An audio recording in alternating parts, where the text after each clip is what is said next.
Hello दोस्तों, आज हम पढ़ेंगे 8th क्लास का दूसरा चैप्टर।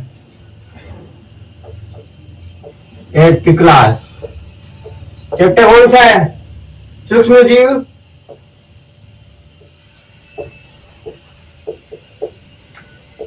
दूसरा चैप्टर सूक्ष्म जीव, ठीक है। अब इसमें जो महत्वपूर्ण क्वेश्चन है, यानी कि 2-3 जो भी है 8th क्लास के बोर्ड में जो एग्जाम में आते हैं, वो ये पढ़ के चले जाओगे तो लगभग आपका नंबर आ जाएगा, पास हो जाओगे, ये बात है। अब इसमें ज्यादातर क्वेश्चन आता है पहला, सूक्ष्म जीव क्या है? सूक्ष्म जीव क्या है? अब तुम लोगों को बताइए सूक्ष्म जीव क्या है और सूक्ष्म जीवों के प्रकार लिखिए। सूक्ष्म जीवों के प्रकार। अब कोई बच्चे होते हैं कि भाई सूक्ष्म जीव यानी कि छोटे छोटे जीव। अब वो सही है, मान लिया छोटे छोटे जीव, अगर एग्जाम में ये लिखोगे तो आधा नंबर 1 नंबर आएगा। अब अगर इसी को हम थोड़ा बड़ा करके लिख दें तो ये ऐसे हो जाएगा कि वे जीव जो नंगी आंखों से दिखाई नहीं देते हैं, उन्हें देखने के लिए माइक्रोस्कोप की जरूरत होती है। यानी कि वे जीव जो नंगी आंखों से दिखाई नहीं देते हैं,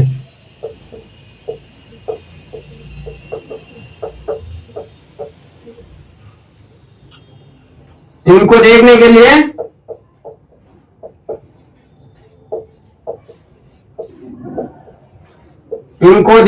लिए माइक्रोस्कोप की आवश्यकता होती है।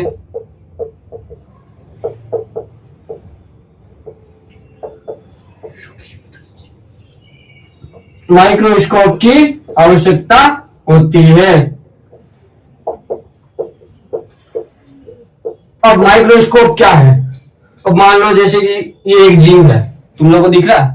नहीं दिख रहा, मेरे को भी नहीं दिख रहा, छोटा, बहुत छोटा। अगर इसको देखने के लिए हमें देखना है कि ये कौन सा जीव है, क्या है। अभी मैं तो ये कीड़ा ही, इसको एकदम एक्चुअली में बड़ा देखने के लिए हमें माइक्रोस्कोप की जरूरत होती है। अब माइक्रोस्कोप क्या है? एक मशीन है जिसमें उसको रखने पर हम नंगी आंखों से नहीं देख सकते इसको, इसलिए माइक्रोस्कोप की जरूरत होती है। इसमें जो छोटे जीव होते हैं वो बड़े दिखाई देते हैं हमें, इसलिए माइक्रोस्कोप की जरूरत होती है। फिर सूक्ष्म जीवों के प्रकार। सूक्ष्म जीवों के प्रकार कौन कौन से होते हैं? एक होता है बैक्टीरिया। बैक्टीरिया क्या होता है? बैक्टीरिया होता है जीवाणु, एक कोशिकीय, कुछ लाभदायक कुछ हानिकारक, दही जमाने में उपयोगी। यानी कि ये जो है बैक्टीरिया वो एक कोशिकीय होते हैं, एक कोशिकीय, ठीक है। और फिर ये जो बैक्टीरिया है कुछ तो लाभदायक होते हैं, कुछ लाभदायक और कुछ हानिकारक। यानी कुछ जो बैक्टीरिया है वो लाभ करेंगे और कुछ जो बैक्टीरिया वो हानि करेंगे। और इसका जो उपयोग होता है वो ज्यादातर दही जमाने में किया जाता है।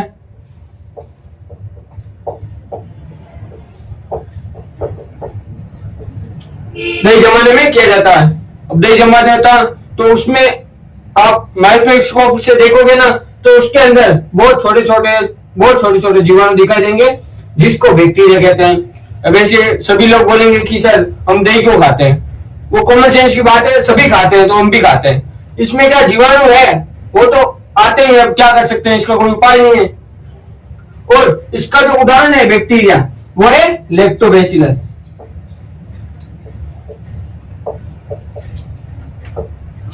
लैक्टोबैसिलस एक जीवाणु की जाति है, ये बैक्टीरिया के अंदर आता है। फिर दूसरा है वायरस। वायरस वायरस क्या होता है? वायरस होते हैं सबसे छोटे,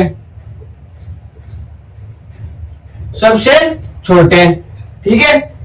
फिर जीवित कोशिका के बाहर निष्क्रिय, यानी कि अगर ये वायरस जीवित कोशिका के अंदर है तब तो सक्रिय है, अगर जीवित कोशिका के बाहर है तो निष्क्रिय है। जीवित कोशिका के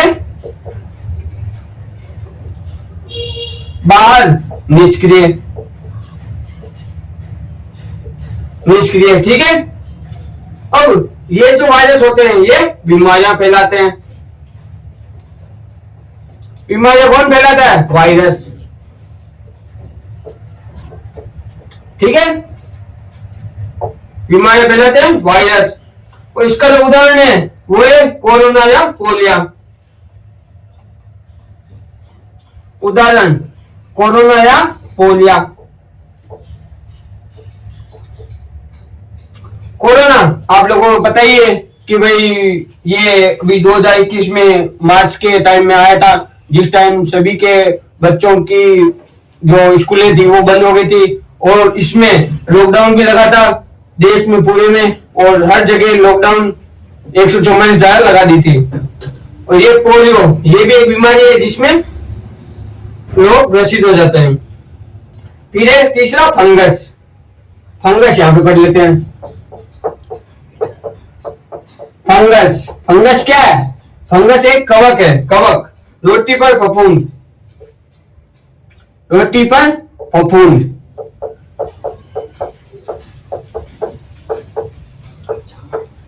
फफूंद क्या होती है?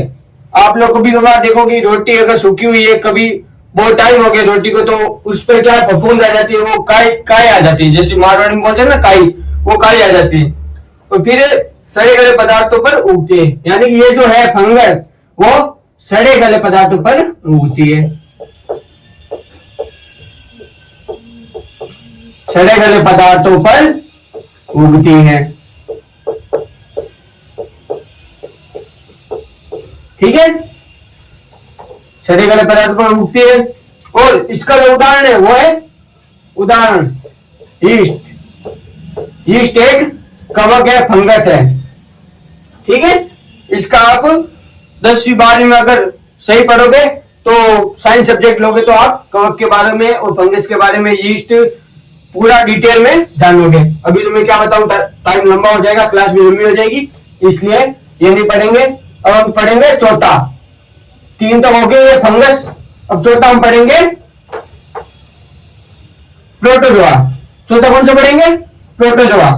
और प्रोटोजोआ क्या है? सूक्ष्म जीव। Protozoa, protozoa. अब प्रोटोजोआ क्या है? ये पानी में पाए जाते हैं। ये कहां पाए जाते हैं? पानी में। ठीक है। और ये मलेरिया फैलाते हैं। मलेरिया पता ही है तुम लोगों को, मच्छरों के काटने से होता है मलेरिया फैलाने में। और मलेरिया किससे आता है? मच्छरों के काटने से।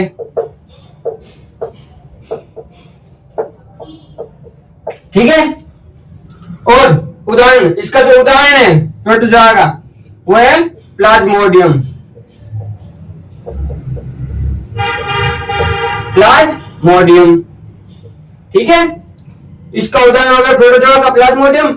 और ये पानी में ज्यादा, पानी में पाए जाते हैं और ये गंदगी में मच्छर पैदा करते हैं। मच्छर पैदा करने से, मच्छर काटने से मलेरिया होता है। मलेरिया प्रोटोजोआ है। ठीक है। और 5वां है शैवाल।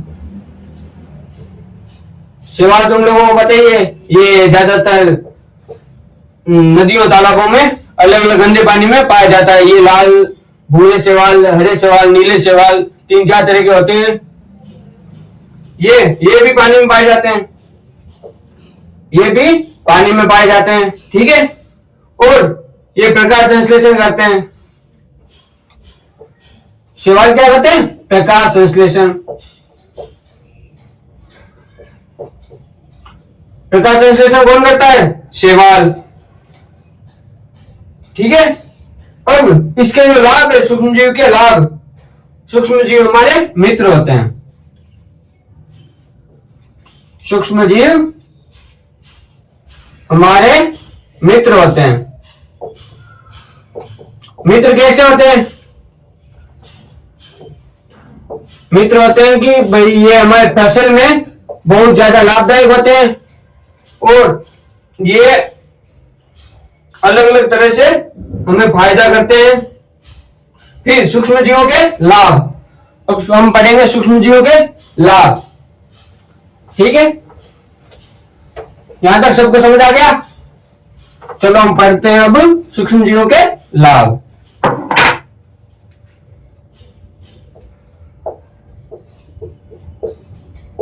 सूक्ष्म जीवों के लाभ। सूक्ष्म जीवों का लाभ होता है पहला, खाद्य पदार्थों में। खाद्य पदार्थों में, ठीक है। पहला है इसमें खाद्य पदार्थों में दही जमाने में। दही सबके घर में जमती होगी, है? सबके घर में जमती है दही, उसमें लैक्टोबैसिलस होता है। और फिर ब्रेड बनाने में, ब्रेड बनाने में, और फिर केक और इडली। आजकल ब्रेड भी घर पे ही बना लेते हैं, और केक, केक तो कॉमन सेंस की बात है, सब बना ही लेते हैं घर पे। और इडली, इडली तो आपने खाई होगी। और दूसरा है औषधि निर्माण में, यानी कि सूक्ष्म जीवों का उपयोग औषधियां बनाने में भी किया जाता है। औषधियों में, अब औषधियां कैसी कैसी होती है? एक होती है एंटीबायोटिक, एंटीबायोटिक,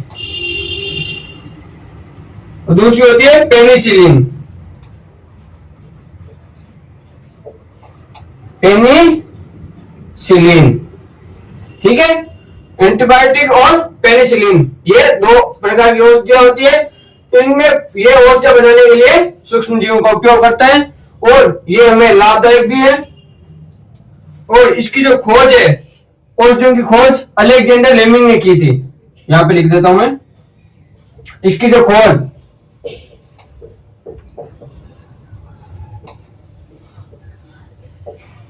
अलेक्जेंडर लेमिंग। ठीक है, अगर खोज का भी पूछे तो भी अलेक्जेंडर लेमिंग, सॉरी फ्लेमिंग है यहां पे, अलेक्जेंडर फ्लेमिंग। खोज करता कौन है? औषधियों की खोज करता, एंटीबायोटिक और पेनिसिलिन में खोज करता है अलेक्जेंडर फ्लेमिंग। और अब इसकी कृषि में, कृषि में कैसे प्रयोग होता है ये? कृषि में, कृषि में, ठीक है। अब कृषि, नाइट्रोजन स्थिरीकरण, नाइट्रोजन स्थिरीकरण, ठीक है, नाइट्रोजन स्थिरीकरण। और फिर मिट्टी की उर्वरता बढ़ाना, यानी कि मिट्टी की जो उर्वरता है वो भी बढ़ाने के लिए सूक्ष्म जीवों की आवश्यकता होती है, वो भी लाभदायक होते हैं। मिट्टी की उर्वरता, ठीक है। और चौथा है पर्यावरण में, चौथा पर्यावरण में। और पर्यावरण में कैसे है? पर्यावरण में, पर्यावरण में होता है मृत जीवों को सड़ाना, मृत जीवों को, मृत जीवों को सड़ाना, यानी कि जो मृत जीव है वो मिट्टी के अंदर सड़ जाते हैं। आप लोगों को पता ही है, जो मिट्टी में सड़ते हैं वो सूक्ष्म जीव ही सड़ाते हैं उनको, और वो पर्यावरण में होते हैं। और फिर मृत तत्व वापस मिट्टी में देना, यानी कि इनका जो पोषक तत्व है, ये जो मृत जीवों का जो पोषक तत्व है वो वापस मिट्टी में देना, पोषक तत्वों को वापस मिट्टी में मिलाना, मिट्टी में मिलाना। ठीक है, ये एक क्वेश्चन अपना हो गया कंप्लीट। अब पढ़ते हैं दूसरा क्वेश्चन, सूक्ष्म जीवों से होने वाली उनके नियंत्रण और उपाय, यानी कि इसमें अभी थोड़े उपाय पढ़ लेते हैं, थोड़ा पढ़ लेते हैं डिटेल में। अभी यही क्वेश्चन चल रहा है, नियंत्रण पढ़ लेते हैं इसके, ठीक है। अब इसके जो नियंत्रण है सूक्ष्म जीवों से होने वाली बीमारियां, सूक्ष्म जीवों से होने वाली बीमारियां। अब इनसे क्या क्या बीमारियां होती है? अब इसके होते हैं रोग, इधर लिख देते हैं रोग, और फिर बीच में लाइन खींच देते हैं, इधर होते हैं कारण। अब हैजा कैसे होता है? हैजा क्या है? हैजा है रोग, और ये होता है बैक्टीरिया से। हैजा किससे होता है? बैक्टीरिया, जीवाणु। फिर होता है टाइफाइड। टाइफाइड, टाइफाइड क्या है? टाइफाइड भी बैक्टीरिया से होता है, यानी कि बैक्टीरिया से कौन कौन से होते हैं रोग? हैजा और टाइफाइड। फिर तीसरा मलेरिया। मलेरिया किससे होता है? प्रोटोजोआ। मलेरिया किससे होता है? प्रोटोजोआ से। फिर एक खसरा। खसरा क्या है? खसरा रोग है, और ये भी वायरस से होता है, वायरस यानी फैलने से। और चौथा है पोलियो। अभी मैंने बताया था ना पोलियो, वो पोलियो ये भी वायरस से होता है। ठीक है, यानी कि हैजा और टाइफाइड बैक्टीरिया से होते हैं, मलेरिया प्रोटोजोआ से होता है, और खसरा और पोलियो वायरस से होता है। ठीक है, याद रख लोगे इतना। अब इसका जो रोकथाम है, वो रोकथाम के उपाय, रोकथाम के उपाय कौन कौन से हैं? रोकथाम के उपाय, रोकथाम के उपाय।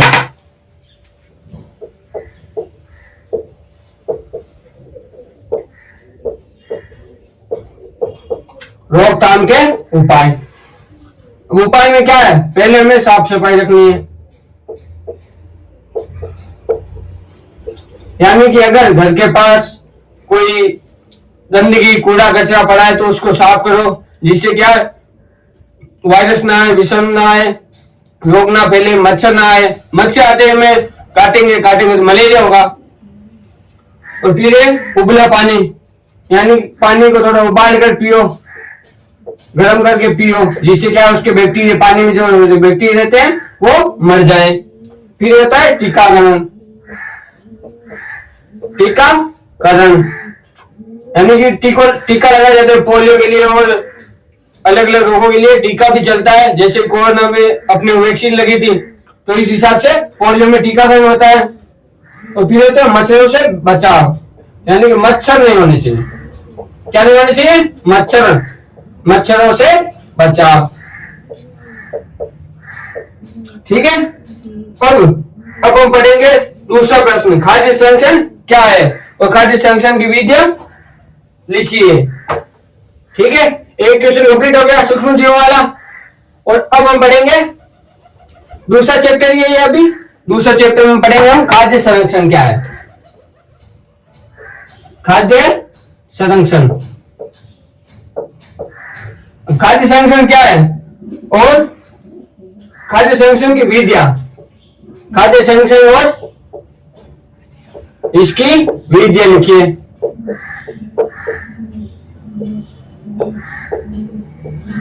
विधियां, ठीक है।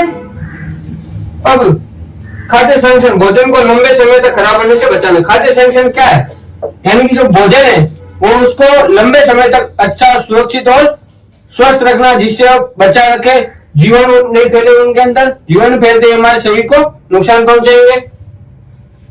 यानी कि भोजन को लंबे समय तक सुरक्षित रखना, सुरक्षित रखना, ठीक है। सुरक्षित रखने का, खराब होने से बचाना एक ही बात है। और खाद्य संरक्षण की विधियां, यानी कि इसकी जो विधियां है, खाद्य संरक्षण की विधियां। अब इसकी विधियां क्या है? इसकी विधियां, पहला नमक डालना, यानी कि खाने में नमक डालना और चीनी डालना, ठीक है। तो तीसरा है सुखाना, और चौथा है रेफ्रिजरेशन यानी कि फ्रीज, रेफ्रिजरेशन, रेफ्रिजरेशन यानी कि फ्रीज। ठीक है, रेफ्रिजरेशन यानी फ्रीज। फ्रीज में अगर कोई चीज वस्तु रखते हैं तो वो खराब नहीं होती ज्यादा दिनों तक, 2-3 दिन। और दूध को रखते हैं तो फटता नहीं है, और सर्दियों में वैसे भी नहीं फटता, ये ज्यादातर गर्मी में होता है क्योंकि गर्मियों में विषाणु ज्यादा रहते हैं इसलिए। और पांचवा है रसायन यानी कि सोडियम बेंजोएट, सोडियम बेंजोएट। ठीक है, ये 5 चीजें हैं जो खाद्य संरक्षण की विधियां हैं। नमक डालना, चीनी डालना और सुखाना, रेफ्रिजरेशन यानी फ्रिज में रखना, और रसायन सोडियम बेंजोएट मिलाना। ठीक है, अब दूसरा प्रश्न है टीकाकरण क्या है? टीकाकरण क्या है? टीकाकरण क्या है पता है सबको? टीकाकरण है ये टीका लगाना, यानी कि मैंने बताया था कि जब पोलियो होता है तो उसमें टीका लगते हैं, जैसे कोरोना में वैक्सीन लगी थी उस हिसाब से। तो इसमें टीकाकरण क्या? शरीर में रोग प्रतिरोधक क्षमता बढ़ाना, यानी कि शरीर में जो रोग प्रतिरोधक यानी कि रोगों से लड़ने की जो क्षमता है या उसकी जो शक्ति है वो बढ़ाना। शरीर में रोग प्रतिरोधक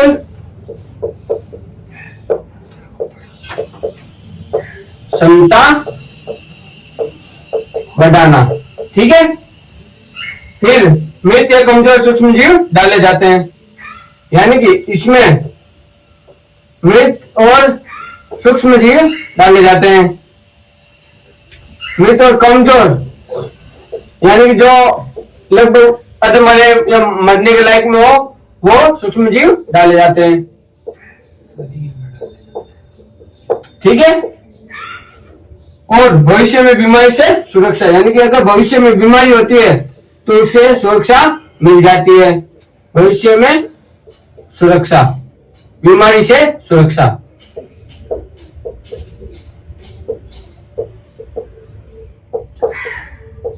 यानी कि शरीर में रोग प्रतिरोधक क्षमता बढ़ाना टीकाकरण का, और मृत और कमजोर सूक्ष्म जीव, और भविष्य में बीमारी से सुरक्षा मिलती है। उदाहरण है पोलियो ड्रॉप, मैंने अभी बताया था ना पोलियो के टीके। उदाहरण पोलियो ड्रॉप।